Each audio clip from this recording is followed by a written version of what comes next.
శ్రీ కొణిదల పవన్ కళ్యాణ్.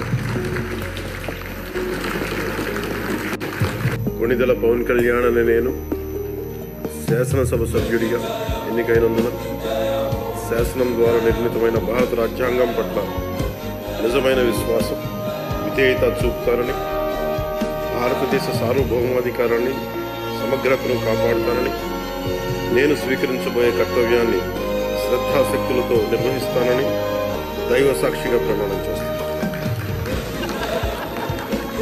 ఆంధ్రప్రదేశ్ శాసనసభ సభ్యుడైన కొణిదల పవన్ కళ్యాణ్ అనే నేను సభా నియమాలకు కట్టుబడి ఉంటానని, వాటిని అనుసరిస్తానని, సభా మర్యాదలను పాటిస్తానని, సాంప్రదాయాలను గౌరవిస్తానని దైవ సాక్షిగా ప్రమాణం చేస్తాను.